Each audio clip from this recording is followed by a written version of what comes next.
here. I'm here today to do an original book prompt. It is Summer Birthday Book Tag. My birthday is in July. I'll be posting this video around the time that it comes up. This is about 10 prompts. A couple of them are multi-part, but in total 10 books are needed. If you guys are wanting to do this on your own, by all means, feel free. I tag you.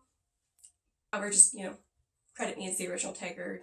I'd love to see your videos if you do with them. So yeah, just there we go. And then I have a little challenge for you guys. Having said my birthday is in July, and this is going up around my birthday, let me know which astrological sign you think I am. I'd be very curious to see.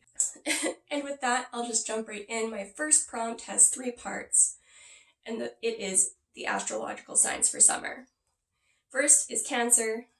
Cancers are known for their emotional acuity and sympathetic nature. Name a book that gave you all the feels. I'm actually going to go with a manga that I got from the library, and that is Your Name, Volumes 1 through 3 by Makoto Shinkai. They were YAs, so sometimes the dialogue was a little cringy, but there was just enough sci-fi / magical realism and to add a really cute twist.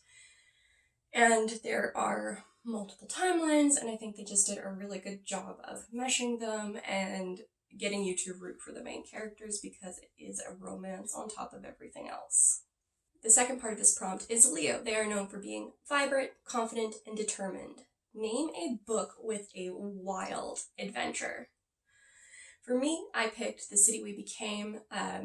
It was wild in the sense of what was going on, but to me it also screams Leo because you have all this crazy mixture of these really vibrant, determined, and sometimes confident characters, and it was so much fun, and it really solidified to me that I should be reading more N.K. Jemisin. The third part of this prompt is Virgo. They are known for their analytical minds and attention to detail. Pick a nonfiction book that covers a topic that you just think needs more press.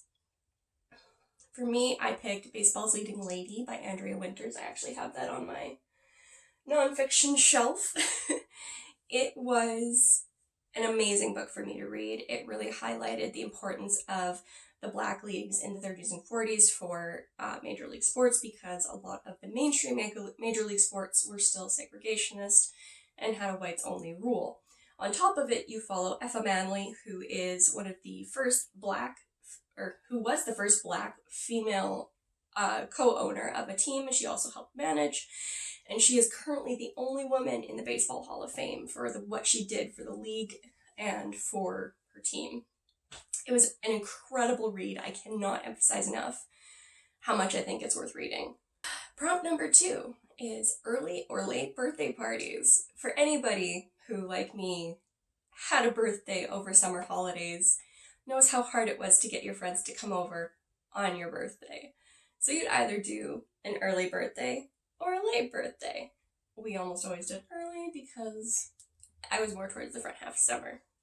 And so this prompt also has 2 parts. The early birthday party is name a book that you moved up your TBR. For me, this is actually going to be The Way of Kings by Brandon Sanderson. It's been sitting kind of middle of my TBR, just kind of waiting for me to either get a copy from my library or to buy a copy. And so what I did was I got Skip the Line copy of the audiobook, which was amazing. And I've been listening to it at work, loved it, found a copy on thrift books for $4. Now I own a physical copy as well. Second is late birthday party. This one is pick a book that you had to wait for, but it was 100% worth the wait. For me, I picked All Systems Red by Martha Wells. When I first heard about the book and decided to put it on hold at my library, I had 2 options. I could get the ebook, which was 16 weeks wait, or I could get the audiobook, which was 20 weeks wait. I ended up picking the audiobook so I could listen to it at work because I felt like it would be a story that would be really, really fun to listen to while I'm screening PAPs. And I cannot tell you how over the moon I am about this story. It was Definitely worth the wait. I couldn't believe I put it off as long as I had to begin with. Move on to prompt 3, birthday cake. Pick a story with a light and fluffy, or pick a book with a light and fluffy story. For me, I'm going to go with The Wish List by Jane Costello. Very similarly to a lot of like Sophie Kinsella's books, you have this really vibrant, almost manic inner monologue of the main character, and she does some interesting things. She has, in this case, a list that she wanted to complete by the time she's 30, and that is rolling up really quick, and it's just kind of a light romance chick lit novel, and it was just very sweet and tender-hearted, a little bit of drama, but lots of love. Prompt 4, happy birthday song. Pick a book full of cliches that you still enjoy. For me, I'm going to go with Shadow of the Fox by Julie Kagawa.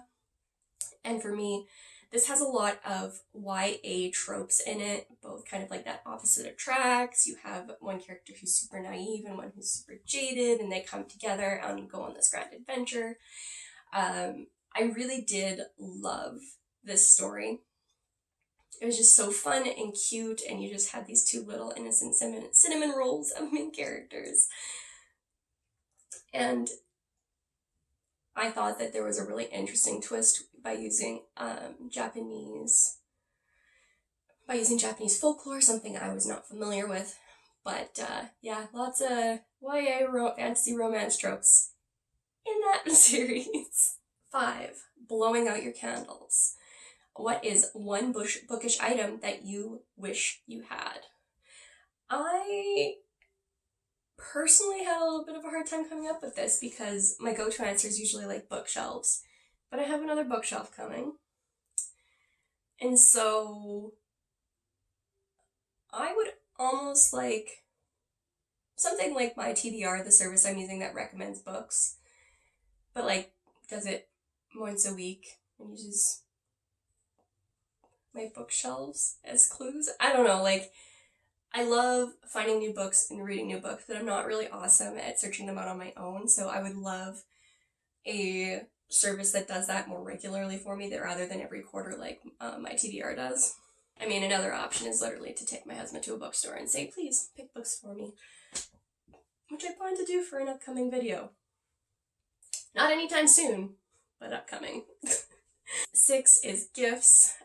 Pick your favorite book from your collection that you received as a gift from somebody. I'm gonna go with A Lantern in Her Hand by Bess Streeter Aldrich. I don't have the original copy I was given anymore. I have no idea what happened to the original copy I had, but I found it as an adult, and the reason it's one of my favorite books is my grandmother gave it to me when I was about 10 or 11. I had just finished crushing out the Little House on the Prairie series, and I was really starting to get into reading, and it really touched me that she wanted to share something she read growing up that she immensely enjoyed, just in a way to share her love of reading with me, which just every time I think about it, it just warms my heart. And I can't wait to pick that book up again when I get there. Again, another video idea for the moving forward. Haven't done anything with it yet. And then prompt 7, which, including all my multi-part prompts, is the final prompt here for you guys. It is Another Year Gone By. What book has been released in the past year, so past 365 days, not just the publishing year, that you are still excited to pick up? For me, that is Devil in the Dark Water by Stuart Turton.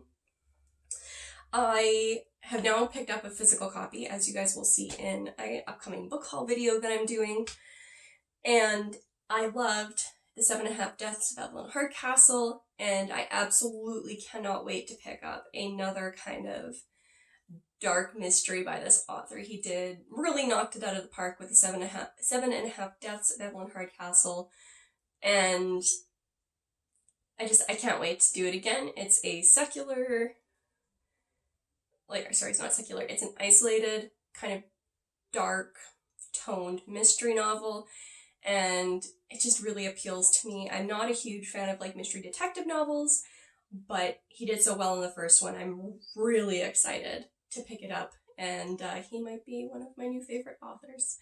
So again, anybody who wants to do these prompts, please, just feel free. Credit me if you think of it. Otherwise, I mean, it is what it is. And I'll leave you guys here, and I'll see you in the next video. Peace.